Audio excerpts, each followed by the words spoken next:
Selamat datang di video review fitur-fitur yang ada di dalam Pragmatic. Kita jalankan softwarenya. Ini home screen ya, atau welcome screen kami. Kami taruh di sini adalah update information atau update history, mencantumkan tanggal dan konten yang kami update secara berkala terus menerus. Bentuk kontennya apa, entah itu skematik ataupun datasheet atau juga buku atau video mentoring, bitmap atau board view ya kalau untuk PC dan laptop gitu. Ada juga hardware solution. Kami memiliki 3 jenis hardware solution. Ada yang berupa bitmap dengan interaktif list yang mencantumkan net name dan komponen-komponen yang terkait. Juga ada auto solution under JPEG dengan line yang otomatis dari software, dan juga ada yang PDF ya, kami publish, kami draw, dan kami publishnya di PDF. Oke, ini mobile phone skematik, tentu nggak asing untuk teman-teman teknisi handphone ataupun teknisi elektronika pada umumnya. Kita coba buka salah satu di Xiaomi ya, kita coba buka Xiaomi, apa yang baru ya. Coba ini ada Mi 12 atau Mi 11 ya. Ini kita ada RF board dan support karena skematik layoutnya kami memang pisah ya. Mungkin kalau teman-teman download skematik di mana mungkin akan bingung, kalau sini sudah kami jodohkan satu-satu, tidak mungkin tertukar, dan kami redraw lagi, kami pastikan kembali. Nah, ini untuk mainboardnya ya, layout and schematic for the mainboard untuk di Mi 11 Ultra. Ya, kita bisa klik satu sama lain terhubung ya. Kalau kita cari ya oke, terhubung ke sana. Kalau kita klik di skematiknya juga terhubung ke layout. Demikian pula sebaliknya lah. Tuh, kami pastikan ini sudah jodoh, jadi teman-teman tidak perlu mencari jodohnya satu sama lain. Tidak bingung ya. Subboard pun demikian. Subboardnya kami kelompokkan terpisah. Nah, seperti ini. Selama available kami akan lakukan seperti ini ya. Jadi untuk tipe-tipe tertentu available untuk dipecah atau dipecah, maka kami akan lakukan begini. Subboard ya subboard. Nanti ada RF board. RF board itu juga biasa terpisah untuk handphone-handphone yang tipe kekinian ya, yang RF boardnya biasanya sih itu 5G board untuk RF yang akan bekerja network 5G, tapi pada umumnya juga ada 4G di situlah. Kita sebut saja RF board, saya nggak menyebutnya sebagai 5G board.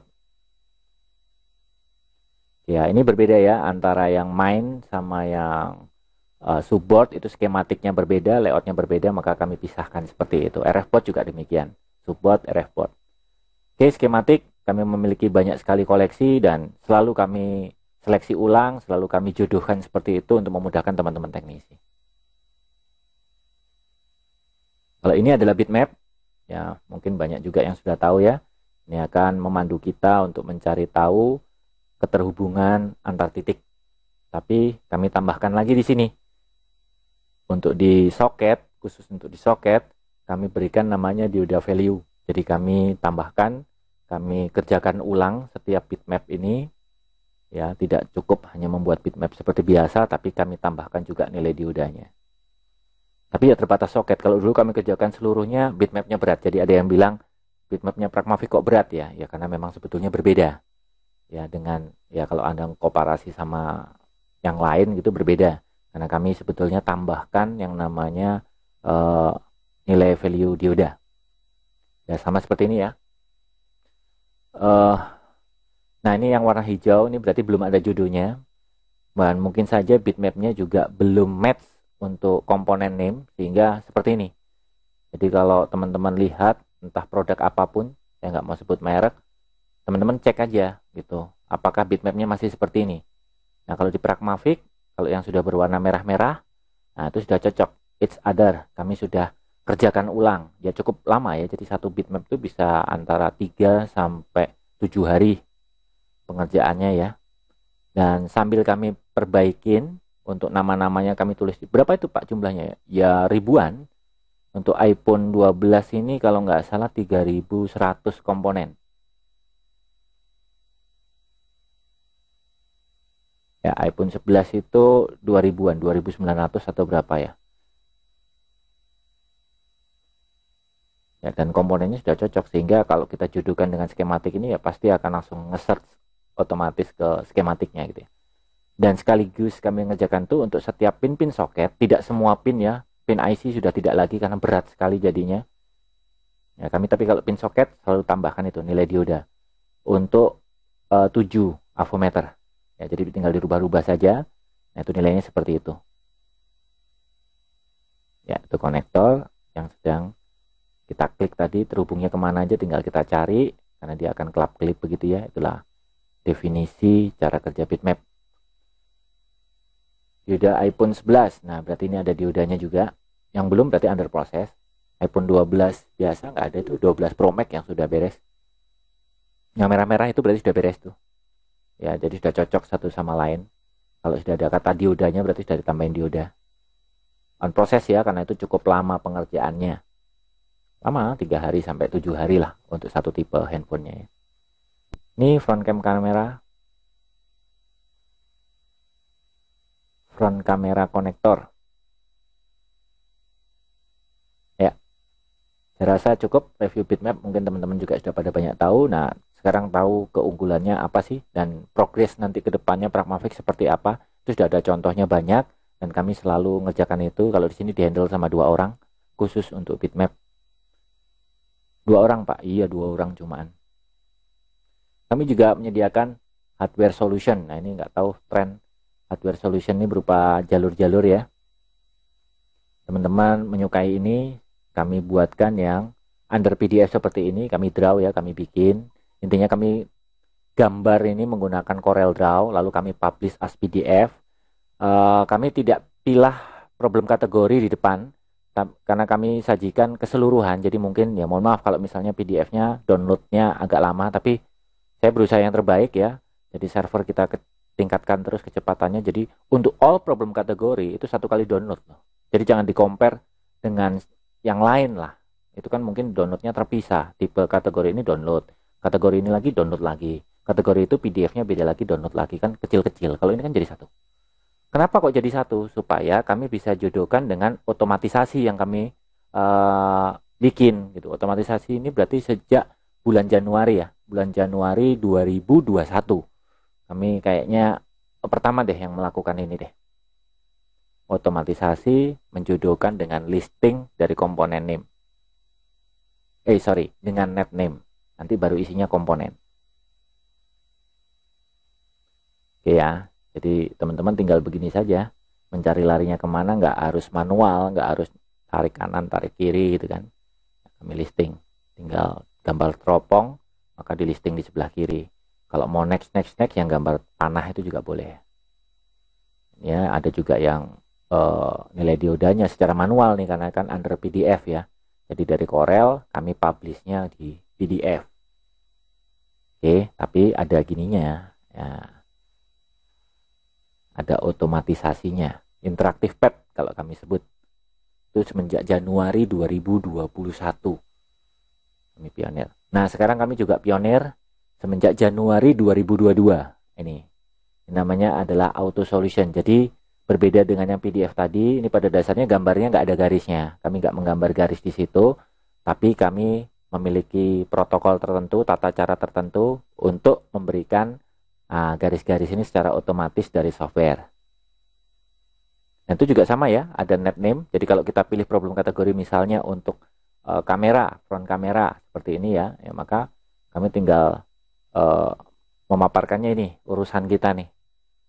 Ya, teman-teman urusannya sama ini nih. Kalau teman-teman teknisi mau nyervis front kameranya untuk Vivo V15 Pro bermasalah, ya ini. Sedangkan untuk auto solution juga bisa menggunakan ini ya untuk melakukan pengukuran aktif. Kalau mengukur ini ya setidaknya salah satu titik ya. Kalau titiknya kan banyak ya. Misalnya VBAT di mana-mana, tapi setidaknya kami tunjuk satu titik di mana teman-teman bisa melakukan pengukuran baik itu dari power input, VBAT ataupun VPH power dan sejenisnya, VBATSIS dan sejenisnya, ataupun output dari power management primary maupun secondary. Dari LDO-nya ataupun dari SMPS-nya kita bisa lihat itu listingnya di situ. Tinggal klik aja lalu diukur. Itu memudahkan teman-teman teknisi untuk mencari titik ukur ya. Ya bisa sih nyari dengan cara manual dengan PDF, nanti dia ke C mana gitu kan bisa. Tapi kalau pakai ini kan mungkin lebih cepat ya. Gitu, ini apa ini? iPhone XS. iPhone XS. Oke, ya cukup bagus ya gambarnya ya. Ini JPEG loh, JPG ini. Tapi untuk resolution dan macam-macam di sini kami sudah riset banget lah. Sampai bisa menciptakan resolusi gambar yang tidak terlalu gede supaya downloadnya juga user itu nggak terlalu lama. Tapi resolusinya cukup masih bisa dinikmati mata. Ya, masih bisa buat mandu kerja itu nggak apa ya, agak buram lah, masih bisa kelihatan kaki-kakinya juga bagus sempurna seperti itu ya. Nah, ini untuk display LCD ya. Urusan kita, Pak, itu bukan jalur cuman yang di soket, bukan. Jadi kami mencoba mempresentasikan urusan kita kalau sedang menghadapi iPhone XS yang gagal tampil LCD-nya. Jadi sebisa mungkin kami paparkan ya jalur utama LCD-nya itu, baik itu jalur LCD data, MIPI, ataupun jalur kontrolnya, lalu tegangan yang dibutuhkan. Lalu juga biasanya kami tambahkan di situ kalau misalnya tegangannya output dari LDO tertentu. Nah, syarat LDO-nya mendapatkan tegangan apa juga kami taruh situ. Misalnya VCC main kayak apa. Dan kami gambarnya memang di areal situ, nggak di areal yang lain. Jadi VCC main yang ke areal itu. Dapat ya poin saya ya. Ya, seperti itu. Nah, ini ada Samsung A10 juga sama. Untuk jalur rear kamera, kamera belakang lah, kamera utama ya. Nah, ini urusan kita sama ini. Ya, itu ke LDO tuh. Nah, ini yang barusan saya bilang tadi ya, ke LDO tadi. Ya. Nah, inputnya kan berarti ke LDO itu nanti dari mana tuh? Gitu. Nah, seperti itu ya.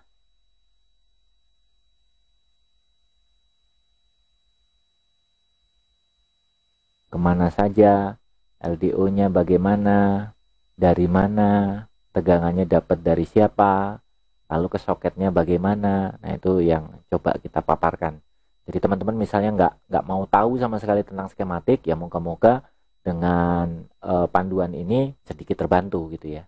Tapi kalau teman-teman mau tahu tentang skematik, dipadu lagi dengan pemahaman skematik, baca skemanya, ya saya rasa tambah luar biasa ya.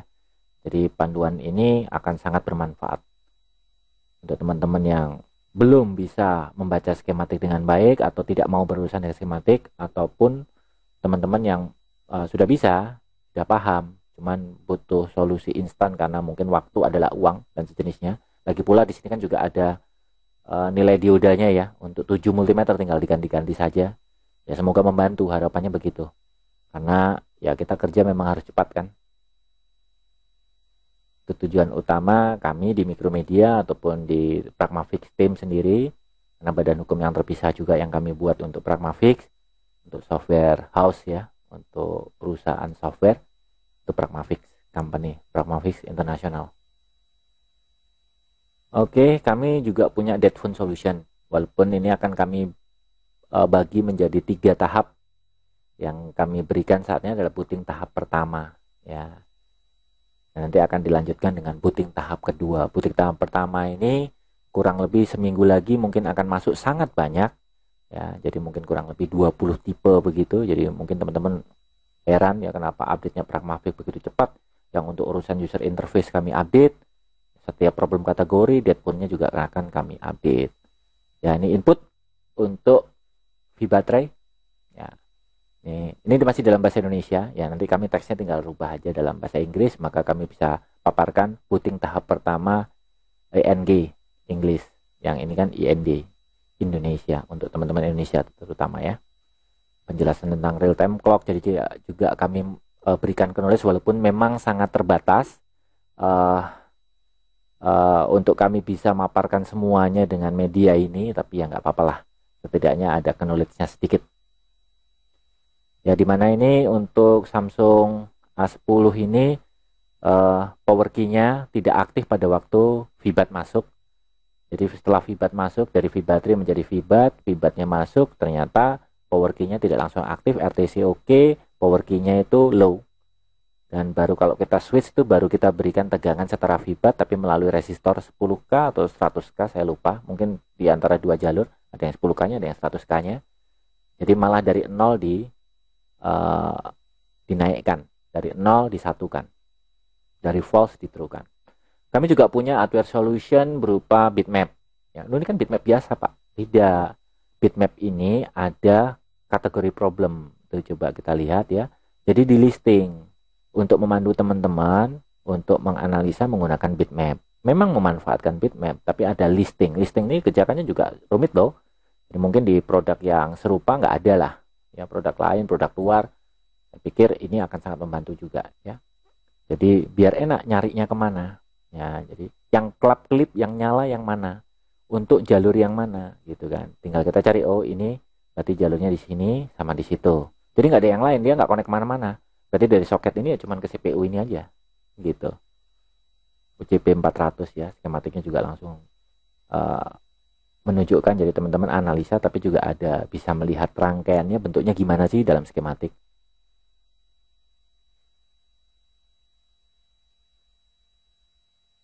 Oke, sayangnya kalau di dalam skematik nggak bisa menunjukkan spesifik ke kakinya ya. Karena kan sebetulnya nggak ada penamaannya itu. Teksnya juga nggak ada tuh dari kaki. Lalu UME misalnya ya, UME 5000, kaki pin berapa itu tidak ditekskan. Yang ada cuma teks nama kakinya saja atau urutan kakinya saja. Misalnya A11, A12. Terletak di teks yang terpisah. Jadi nggak bisa auto search. Apa-apa lah ya, masih bisa cari sendiri lah. Intinya komponennya yang itu.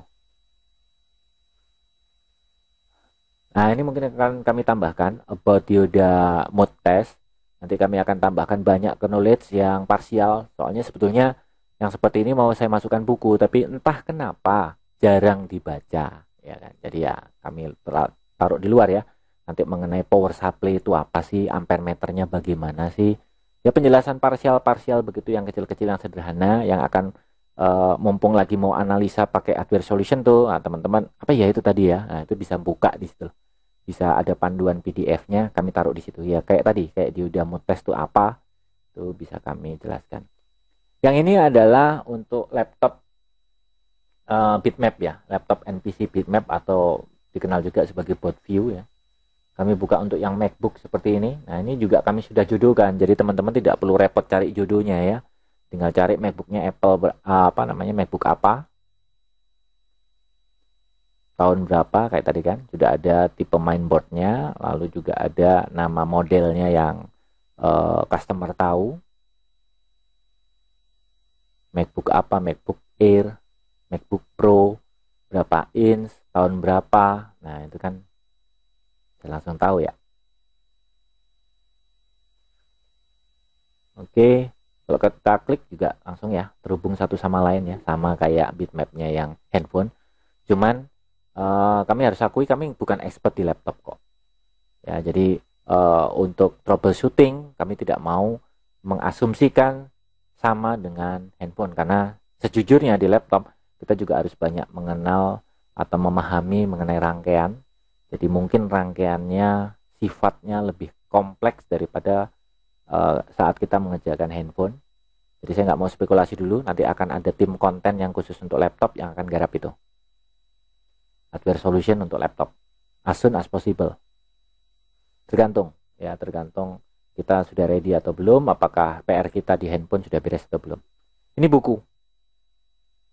Kalau ini buku ya, buku kami paparkan sedemikian rupa, ada buku yang dalam bentuk Inggris seperti ini atau bahasa Indonesia, ada beberapa buku yang ada bahasa Hindi ataupun Farsi ya, waktu itu ada request Farsi, Persia, cuman nggak populer, nggak tahu, mungkin penggunanya sedikit juga dari Farsi, dari Persia. Hindi juga kurang populer sebetulnya, enough with English ya sebetulnya ya, makanya belakangan kami buatnya cuman Indonesia dan Inggris lah. Mungkin ada request bahasa, selama demand-nya ada di sana, penggunanya banyak, kenapa tidak, kami akan buatkan. Dan buku ini lanjut, terakhir itu kami buat buku laptop ya, ini buku iPhone kalau ini. Ya kalau buku ya, bukan hanya untuk troubleshooting, tapi mengasah pemahaman kita. Ya, ada contoh kasus, ada dasar-dasar elektronika dan sebagainya. Ini dalam bahasa Inggris, yang bahasa Indonesia juga ada, teman-teman bisa buka yang bahasa Indonesia.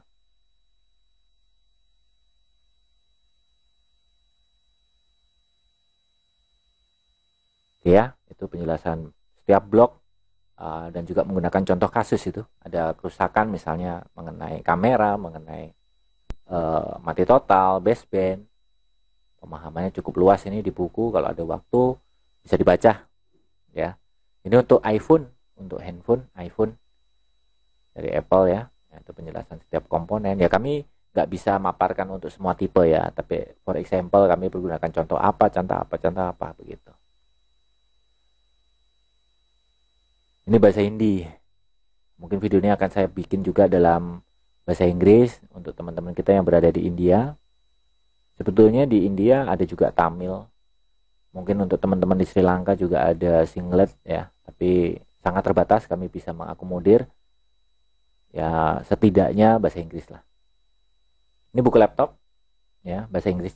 Ada bahasa Indonesia dan bahasa Inggris.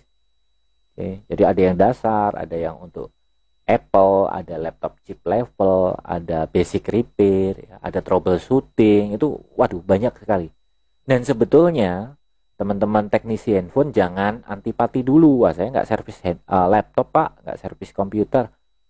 Oh, di sini juga banyak dasar-dasar elektronika dan panduan-panduan pemahaman elektronika, rangkaian, cara troubleshooting, itu keren lah untuk di buku laptop ini. Kebetulan waktu itu kami ada expert teman-teman yang ada teman-teman yang expert di laptop juga, bersama-sama saya membuat buku ini ya.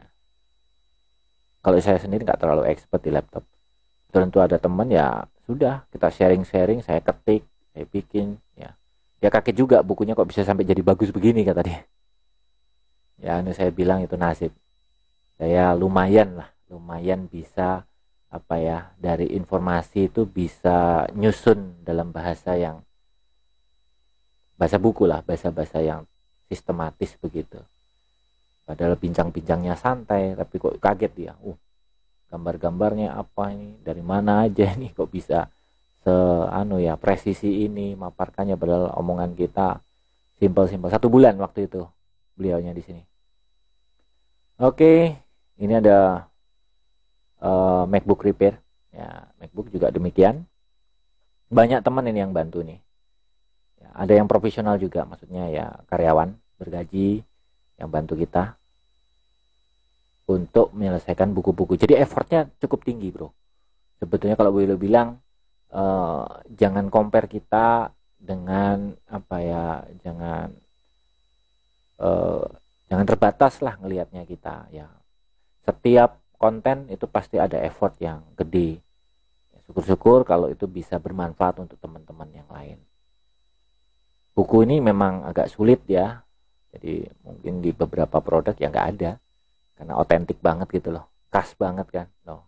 Kan bikinnya listing tabel begini. Untuk eMMC. Spesifikasinya apa. Kakinya bagaimana. Penjelasannya bagaimana. Nih ya. RAM. Ada eMCP. Kaki-kakinya kami tuangkan di sini. Ya. Termasuk penjelasan-penjelasannya. Tentang IC. Ya, tentang rangkaian, kami banyak cerita juga di sini. Books mobile phone basic repair, dan ini kan berlanjut. Cuman kemarin saya ke distract saja, terganggu. Ya, banyak urusan dengan softwarenya, servernya, fitur-fiturnya, ya, bitmap, itu effortnya juga besar-besar semua. Terus tiba-tiba hardware solution, ikutan lah, nggak apa-apa lah. Ya, jadi teman-teman maunya apa ya kita ikutin aja lah, gitu kan. Tapi nanti pasti akan to be continue. Buku ini passion saya soalnya. Mau dibaca atau enggak, bodo amat gitu ya. Pokoknya gua bikinin. Itu satu saat kan mungkin bisa jadi, kalau disusun bisa lebih rapi lagi. Moga-moga bisa jadi panduan untuk pembelajaran yang komplit gitu ya. From the beginning gitu. Jadi dari dasar, tapi sistematis, kurikulumnya enak, bisa aktual saya atur sesuai dengan kurikulum yang saya bikin. Di tempat pelatihan kami kan cukup lama itu. Nah, kurikulumnya akan diimplementasi buku-buku dan video. Diatur ulang lah. Saat ini videonya masih pelengkapan semua sampai ke deadphone itu juga ada videonya nanti ya. Jadi banyak konten yang bisa kita update. Jadi jangan khawatir. Nggak ada ini. Teman-teman lagi, tim di sini lagi sibuk ini ya, kami update yang ini yang itu. Ini video. Monggo.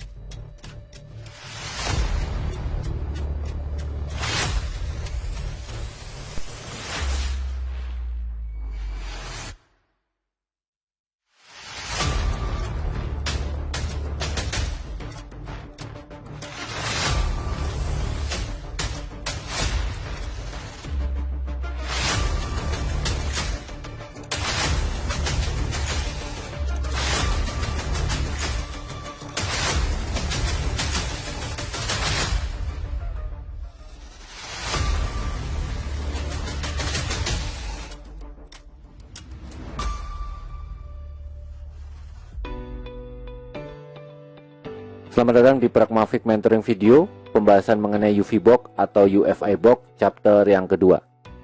eMMC memerlukan dua buah supply yang disediakan oleh Power Management Unit dalam rangkaian ponsel kita. Tegangan ini masuk ke dalam eMMC melalui pin-pin yang di dalam gambar ini kami berikan warna orange untuk yang VCC dan warna merah untuk yang VCCQ. Prosesor dalam keperluan memberikan perintah, mengatur clock speed, atau men-set ke aktif dan sleep menggunakan pin-pin command, clock, dan reset yang kami beri warna biru muda. Sedangkan komunikasi data antara prosesor dengan eMMC, baik itu read ataupun write, akan menggunakan jalur data 0 sampai data 7 yang kami berikan warna kuning. Untuk additional kapasitor internal LDO menggunakan pin VDDI yang berwarna merah muda. Rangkaian eMMC ini sama, baik itu yang berada di dalam IC eMMC only yang sebelah kiri ataupun IC MCP yang sebelah kanan. Bedanya adalah kaki-kaki yang tadinya di eMMC to NC itu akan dipergunakan di MCP untuk menyediakan fungsi-fungsi RAM. Kali ini kita akan menggunakan beberapa tipe ponsel untuk memaparkan eMMC di dalam rangkaian ponsel secara utuh. Yang pertama adalah Xiaomi Mi 4 LTE. Ini menggunakan eMMC only dengan kemasan 153, baik itu SanDisk ataupun Toshiba yang sering kami jumpai dipergunakan oleh perangkat ini. Sedangkan untuk prosesornya dia menggunakan MSM 8974 package on package ya, jadi support RAM untuk di atasnya prosesor, dan ini adalah kaki yang berada di bawahnya. Kita langsung saja ke jalur-jalur untuk eMMC. Kita lihat, dan apabila kita amati di IC eMMC akan terdapat jalur-jalur yang berwarna abu-abu atau pin-pin yang berwarna abu-abu. Ini adalah pin-pin NC atau not connected. Karena ini menggunakan eMMC only. Fungsi RAM sudah berada di atas prosesor, package on package di atas prosesor. Jadi IC ini tidak diperlukan ada fungsi RAM di dalamnya. Oleh karena itu, di Xiaomi Mi 4 LTE menggunakan eMMC only. Jalur yang pertama adalah VCC dan VCCQ. Ini adalah jalur supply. Siapa yang mensupply adalah IC Power Management Unit U600 PM8941. Untuk VCCQ itu dihasilkan oleh SMPS. Sedangkan untuk yang VCC, nah ini salah ini ya, kita hapus, kita ganti ini VCC. Ini adalah output LDO nomor 20, L20. Tegangannya 2P95, hampir 3 volt. Kalau yang VCCQ 1P8, 1,8 volt.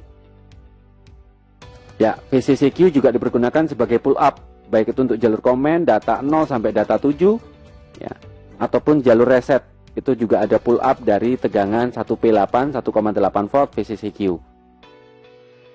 Kalau resistor clock tidak, dia hanya seri dan fungsinya hanya sebagai fuse, tidak memerlukan pull up. Demikianlah review fitur serta beberapa konten yang ada